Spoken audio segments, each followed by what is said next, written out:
ಎಲ್ಲರಿಗೂ ನಮಸ್ಕಾರ. Welcome back to my channel. ನೀವು ನೋಡ್ತಾ ಇದ್ದೀರಾ ಡಿಚಿ ಕಿಚನ್ ಯೂಟ್ಯೂಬ್ ಚಾನಲ್. ನೀವೆಲ್ಲ ಈಗಾಗಲೇ ತಮ್ಮನೇಲಲ್ಲಿ ನೋಡಿರ್ತೀರಾ. ಹೌದು, ಇವತ್ತು ನಾನು ನನ್ನ ಹೇರ್ ಕೇರ್ ಬಗ್ಗೆ ಮಾಡ್ಕೊಂಡಿರುವಂಥ ಚೇಂಜಸ್ನ ನಾನು ನಿಮ್ಮ ಜೊತೆ ಶೇರ್ ಮಾಡ್ತೀನಿ. ಈ ವಿಡಿಯೋನ ಎಲ್ಲೂ ಕೂಡ ಸ್ಕಿಪ್ ಮಾಡದೆ ಪೂರ್ತಿಯಾಗಿ ನೋಡಿ. ಇನ್ ಕೇಸ್ ಏನಾದರೂ ಇಷ್ಟ ಆಗಿದ್ರೆ ಪ್ಲೀಸ್ ಒಂದು ಲೈಕ್ ಮಾಡಿ, ಶೇರ್ ಮಾಡಿ. ಹಾಗೆ ಹೊಸದಾಗಿ ನನ್ನ ಚಾನಲ್ನ ನೋಡ್ತಾ ಇದ್ದರೆ ಪ್ಲೀಸ್ ಸಬ್ಸ್ಕ್ರೈಬ್ ಮಾಡ್ಕೊಂಡು ನೋಡಿ.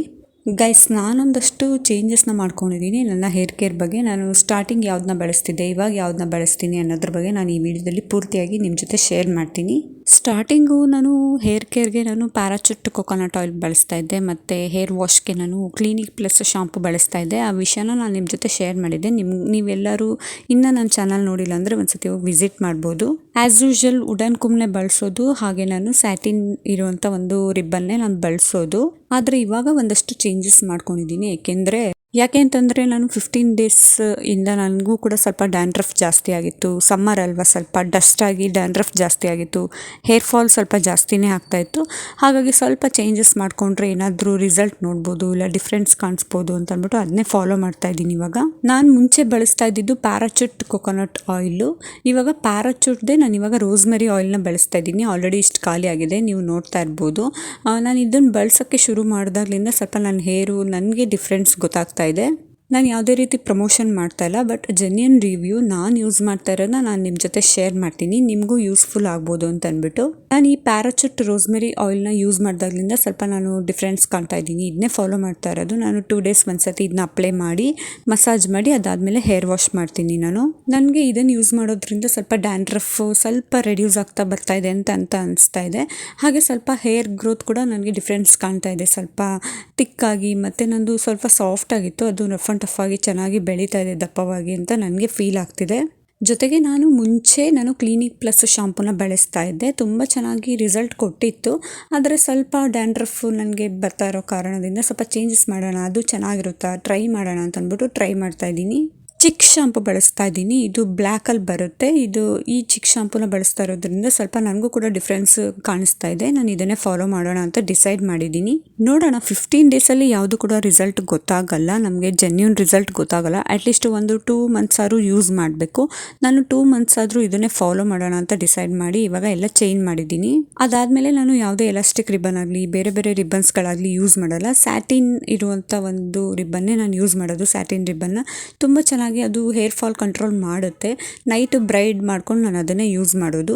ಅದ್ರ ಜೊತೆಗೆ ನಾನು ಹೇರ್ ವಾಶ್ ಆದ ತಕ್ಷಣವೇ ನಾನು ಪೂರ್ತಿ ಕೋಮ್ ಮಾಡಲ್ಲ, ಅಥವಾ ನಾನು ಯಾವುದೇ ಡ್ರೈಯರ್ ಯೂಸ್ ಮಾಡಿ ಡ್ರೈ ಮಾಡ್ಕೊಳ್ಳಲ್ಲ. ನ್ಯಾಚುರಲ್ ಆಗಿ ಡ್ರೈ ಮಾಡೋದಕ್ಕೆ ಬಿಡ್ತೀನಿ. ಅದಕ್ಕೆ ಒಂದು ಸಣ್ಣ ಕ್ಲಿಪ್ನ ಯೂಸ್ ಮಾಡ್ತೀನಿ ಅಷ್ಟೇ. ಯಾವುದೇ ರೀತಿ ರಿಬ್ಬನ್ ಹಾಕಿ ಅದನ್ನು ಒಂಥರ ಟೈಟಾಗಿ ಪೊನಿಟೈಲ್ ಮಾಡಲ್ಲ.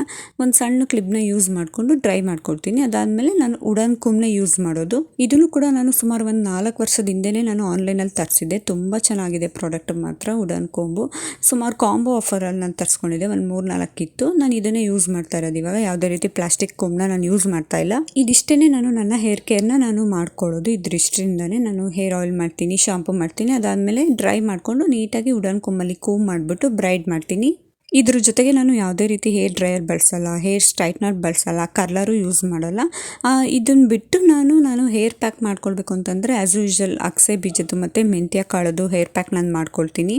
ಹೇರ್ ಪ್ಯಾಕ್ನು ಕೂಡ ನಾನು ವೀಕ್ಲಿ ಒಂದ್ಸತಿ ನಾನು ಟ್ರೈ ಮಾಡ್ತೀನಿ. ಏಕೆಂದರೆ ನನಗೆ ಸ್ವಲ್ಪ ಬ್ಯುಸಿ ಇರೋದ್ರಿಂದ ಒಂದ್ಸತಿ ಹೇರ್ ಪ್ಯಾಕ್ ಹಾಕ್ಕೊಂಡು ನೀಟಾಗಿ ನಾನು ಹೇರ್ ಕೇರ್ನ ಮಾಡ್ತಾಯಿದ್ದೀನಿ. ಇದಿಷ್ಟೇ ನಾನು ಯೂಸ್ ಮಾಡೋದು. ಇನ್ನು ಯಾವುದೇ ರೀತಿ ನಾನು ಹೇರ್ ಪ್ರಾಡಕ್ಟ್ಗಳು ಅಥವಾ ಕಂಡೀಷ್ನರು, ಬೇರೆ ಬೇರೆ ಹೇರ್ ಸ್ಟೈಲಿಂಗ್ ಏನಾದರೂ ಜೆಲ್ಗಳು ಅದನ್ನೆಲ್ಲ ನಾನು ಯೂಸ್ ಮಾಡೋಲ್ಲ. ಕ್ರೀಮ್ಗಳು ಅದನ್ನೆಲ್ಲ ನಾನು ಯೂಸ್ ಮಾಡೋಲ್ಲ. ನಾನು ಯೂಸ್ ಮಾಡೋದು ಇದಿಷ್ಟೇ. ಅದನ್ನು ನಾನು ನಿಮ್ಮ ಜೊತೆ ಶೇರ್ ಮಾಡಿದ್ದೀನಿ. ಈ ಪ್ಯಾರಾಚೂಟ್ ರೋಸ್ಮೆರಿ ಆಯಿಲ್ ತುಂಬಾ ಚೆನ್ನಾಗಿ ವರ್ಕ್ ಆಗುತ್ತೆ. ಇದಿಷ್ಟು ಖಾಲಿ ಆಗಿದೆ, ನೀವು ನೋಡ್ತಾ ಇರ್ಬೋದು. ನಾನು ಒಂದು 15 ಡೇಸಿಂದ ಬಳಸ್ತಾ ಇದ್ದೀನಿ. ತುಂಬ ಚೆನ್ನಾಗಿ ವರ್ಕ್ ಆಗ್ತಿದೆ. ನನಗೆ ಡಿಫ್ರೆನ್ಸ್ ಗೊತ್ತಾಗಿದೆ. 15 ಡೇಸ್ಗೆ ಸ್ವಲ್ಪ ಮಟ್ಟಿಗೆ ಒಂದು 10% ಡಿಫ್ರೆನ್ಸ್ ಗೊತ್ತಾಗಿದೆ. ನಾನು ಹಾಗಾಗಿ ಇದನ್ನೇ ಕಂಟಿನ್ಯೂ ಮಾಡೋಣ ಅಂತ ಡಿಸೈಡ್ ಮಾಡಿದ್ದೀನಿ.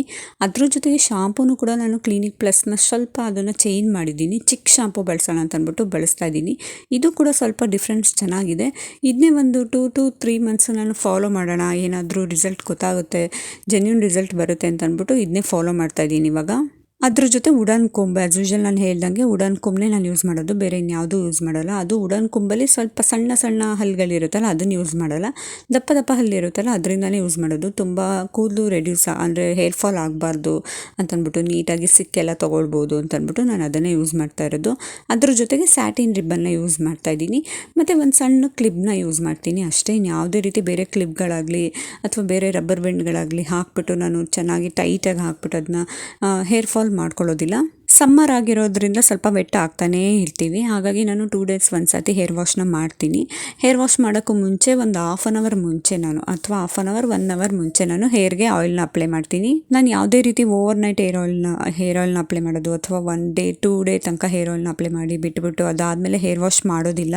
ಬದಲಿಗೆ ನಾನು ಇವತ್ತು ಹೇರ್ ವಾಶ್ ಮಾಡಬೇಕು ಅಂತ ಅಂದ್ಕೊಂಡ್ರೆ ಜಸ್ಟ್ ಒಂದು ಹಾಫ್ ಆನ್ ಅವರ್ ಅಥವಾ 1 ಅವರ್ ಮುಂಚೆ, ಮ್ಯಾಕ್ಸಿಮಮ್ 1 ಅವರ್ ಮುಂಚೆ ನಾನು ನೀಟಾಗಿ ಹೇರ್ಗೆ ಅಪ್ಲೈ ಮಾಡಿಬಿಟ್ಟು ನೀಟಾಗಿ ಒಂದು 10 ಮಿನಿಟ್ ಮಸಾಜ್ ಮಾಡಿ ಅದನ್ನು ಯಾವುದೇ ರೀತಿ ಕೂಮ್ ಮಾಡೋದಿಲ್ಲ ನಾನು.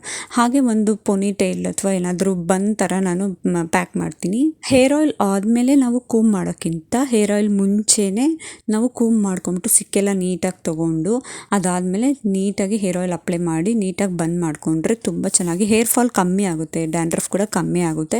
ನಾನು ಇದನ್ನೇ ಪ್ರಾಕ್ಟೀಸ್ ಮಾಡಿರೋದು ಒಂದು 4 ಇಯರ್ಸಿಂದ, ನಾನು ಇದೇ ರೀತಿ ಫಾಲೋ ಮಾಡ್ತಿರೋದು. ನೀವು ಒಂದ್ಸತಿ ಟ್ರೈ ಮಾಡಿ. ಹೇರ್ ಆಯಿಲ್ ಆದಮೇಲೆ ಹೇರ್ ಆಯಿಲ್ ಅಪ್ಲೈ ಆದಮೇಲೆ ನೀವು ಹೇರ್ ಕೂಮ್ ಮಾಡೋಕ್ಕಿಂತ ಬದಲಿಗೆ ನೀವು ಫಸ್ಟೇ ಕೂಮ್ ಮಾಡ್ಕೊಂಬಿಡಿ.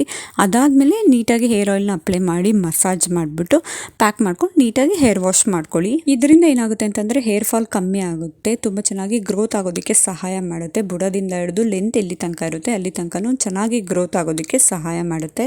ಇವಾಗ ಸಮ್ಮರ್ ಆಗಿರೋದ್ರಿಂದ ಸ್ವಲ್ಪ ಬೆಳಗ್ಗೆನೇ ನೀಟಾಗಿ ಹೇರ್ ವಾಶ್ ಮಾಡಿಕೊಂಡು ಔಟ್ಸೈಡ್ ಏನಾದರೂ ಹೋಗಬೇಕಂದ್ರೆ ಹೇರ್ ಕೇರ್ ಮಾಡಿಕೊಂಡು ನೀಟಾಗಿ ಸ್ಕಾರ್ಫ್ ಎಲ್ಲ ಹಾಕ್ಕೊಂಡು ಯಾವುದೇ ರೀತಿ ಡಸ್ಟ್ ಬರ್ದಿರೋಂಗೆ ನೀಟಾಗಿ ಪ್ಲ್ಯಾನ್ ಮಾಡಿಕೊಂಡು ಹೇರ್ ಕೇರ್ನ ಮಾಡ್ತಾ ಬಂದರೆ ತುಂಬ ಚೆನ್ನಾಗಿ ಗ್ರೋತ್ ಆಗುತ್ತೆ, ರಿಸಲ್ಟ್ ಬಂದೇ ಬರುತ್ತೆ ಆ ರೀತಿ ಫಾಲೋ ಮಾಡಿದ್ರೆ. ಸಮ್ಮರ್ ಅಂತಲ್ಲ, ಯಾವುದೇ ಸೀಸನ್ಗೆ ಯಾವ್ಯಾವ ರೀತಿ ಹೇರ್ ಕೇರ್ ಮಾಡಬೇಕು, ಹೇರ್ ಸ್ಟೈಲ್ ಮಾಡಬೇಕು, ನೀಟಾಗಿ ಹೇರ್ ಕೇರ್ ಮಾಡ್ತಾ ಬಂದರೆ 1 ಇಯರ್ ಅಷ್ಟರಲ್ಲೇ ನಾವು ಅದನ್ನು ಫಾಲೋ ಮಾಡ್ತಾ ಬಂದರೆ ನೀಟಾಗಿ ಡಿಫ್ರೆನ್ಸ್ ಕಾಣ್ತೀವಿ. ಇದರ ಜೊತೆಗೆ ನಾವು ಹೇರ್ ಕೇರ್ ಮಾಡೋದ್ರ ಮುಖ್ಯ ಜೊತೆಗೆ ನಾವು ಬಾಡಿನೂ ಕೂಡ ಹೆಲ್ದಿಯಾಗಿ ಇಟ್ಕೊಬೇಕು, ಚೆನ್ನಾಗಿ ನೀರು ಕುಡಿಬೇಕು, ಚೆನ್ನಾಗಿ ಫುಡ್ ತಿನ್ನಬೇಕು, ಫ್ರೂಟ್ಸು ವೆಜಿಟೇಬಲ್ಸು ಎಲ್ಲದೂ ಚೆನ್ನಾಗಿ ತಿನ್ನಬೇಕು, ಸೊಪ್ಪು ಕಾಳು ಅವೆಲ್ಲ ಚೆನ್ನಾಗಿ ತಿಂದಷ್ಟು ನೀಟಾಗಿ ಚೆನ್ನಾಗಿ ಹೇರ್ಗೂ ಕೂಡ ನ್ಯೂಟ್ರಿಷನ್ ಸಿಗುತ್ತೆ, ಚೆನ್ನಾಗಿ ಗ್ರೋತ್ ಆಗೋದಕ್ಕೆ ಸಹಾಯ ಮಾಡುತ್ತೆ. ಇದರ ಜೊತೆಗೆ ಸ್ಕಿನ್ಗೂ ಕೂಡ ಅದು ಗ್ಲೋ ಆಗೋದಕ್ಕೆ ಸಹಾಯ ಮಾಡುತ್ತೆ. ಇಷ್ಟೆಲ್ಲ ನಾವು ಫುಡ್ ತಿಂದರೂ ಕೂಡ ಫೈನಲಿ ಚೆನ್ನಾಗಿ ನೀರು ಕುಡಿಬೇಕು. ನಾವು ಎಷ್ಟು ಚೆನ್ನಾಗಿ ನೀರು ಕುಡಿತೀವೋ, ನೀರೊಂದೇ ತುಂಬ ಚೆನ್ನಾಗಿ ನೀರು ಕುಡಿದ್ರೆ ಸ್ಕಿನ್ ಗ್ಲೋ ಆಗುತ್ತೆ, ಹೇರ್ ಕೇರ್ ಕೂಡ ಚೆನ್ನಾಗಿ ಗ್ರೋತ್ ಆಗುತ್ತೆ. ಅದಕ್ಕೋಸ್ಕರ ನಾನು ಈ ವಿಡಿಯೋದಲ್ಲಿ ನಿಮ್ಮ ಜೊತೆ ಶೇರ್ ಮಾಡಿರೋದು ಇದಿಷ್ಟೇ. ನಾನು ಹೇರ್ ಆಯಿಲ್ನ ಚೇಂಜ್ ಮಾಡಿದ್ದೀನಿ, ಹೇರ್ ಶಾಂಪೂನು ಕೂಡ ಚೇಂಜ್ ಮಾಡಿದ್ದೀನಿ. ತುಂಬ ಚೆನ್ನಾಗಿ ರಿವ್ಯೂಸ್ ಅಂದರೆ ರಿಸಲ್ಟ್ ಕಾಣ್ತಾ ಇದೆ. ನೀವು ಕೂಡ ಒಂದ್ಸತಿ ಟ್ರೈ ಮಾಡಿ, ಅಥವಾ ನಿಮಗೆ ಈ ಹೇರ್ ಆಯಿಲ್ ನೀವೇನಾದರೂ ಬಳಸ್ತಿದ್ರೆ ನನಗೆ ಕಮೆಂಟ್ ಮಾಡಿ ಹೇಗಿತ್ತು ರಿವ್ಯೂ ಅಂತ ಅಂದ್ಬಿಟ್ಟು. ತುಂಬ ಚೆನ್ನಾಗಿದೆಯಾ ಅಥವಾ ಏನಾದರೂ ಹೇರ್ ಫಾಲ್ ಆಗುತ್ತಾ, ಹೇರ್ ಡ್ಯಾಂಡ್ರಫ್ ಆಗುತ್ತಾ ಅಂತ ನನಗೆ ಕಮೆಂಟ್ ಮಾಡಿ. ಇನ್ನು ಇದಾಗಿತ್ತು ನನ್ನ ಹೇರ್ ಕೇರ್ಗೆ ನಾನು ಯಾವ್ಯಾವ ರೀತಿ ಯಾವ ಆಯಿಲ್ ಬಳಸ್ತೀನಿ, ಯಾವ ಶಾಂಪು ಯೂಸ್ ಮಾಡ್ತೀನಿ ಅನ್ನೋದ್ರ ಬಗ್ಗೆ ನಿಮ್ಮ ಜೊತೆ ವಿಡಿಯೋನ ಶೇರ್ ಮಾಡಿದ್ದೀನಿ.